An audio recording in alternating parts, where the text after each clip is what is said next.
Comprendre précisément la situation économique et financière d'un ensemble d'entreprises, c'est détenir la clé de lecture des enjeux stratégiques qui se posent. Il est en effet indispensable pour toute organisation professionnelle ou toute institution locale, par exemple une région ou une agence de développement économique, de disposer d'outils permettant de suivre et de mesurer à une fréquence régulière la santé des entreprises de son secteur ou de sa région.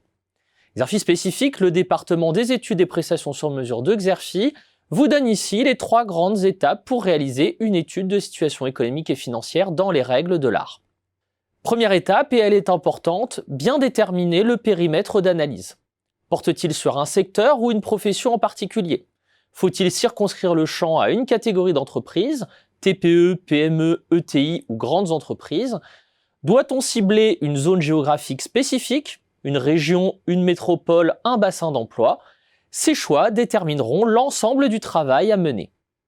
Deuxième étape, construire un échantillon représentatif d'entreprises à monitorer dans le temps.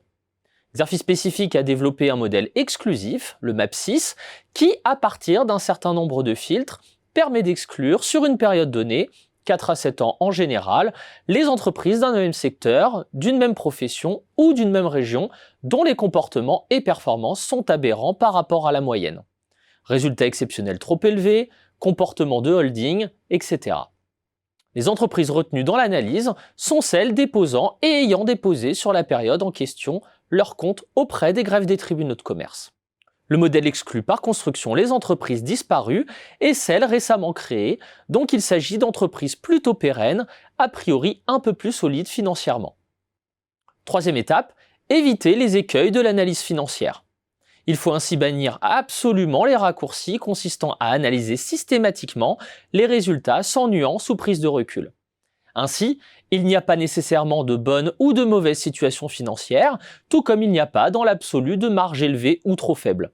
Tout dépend en réalité du secteur, des besoins d'investissement, voire du degré d'intensité concurrentielle.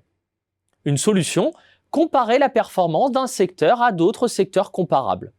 Prenons un exemple, la situation économique et financière des librairies, analysée par Xerfi Spécifique tous les 2-3 ans pour le compte du syndicat de la librairie française et du ministère de la Culture, doit être comparée à d'autres secteurs du retail pour être mieux comprise.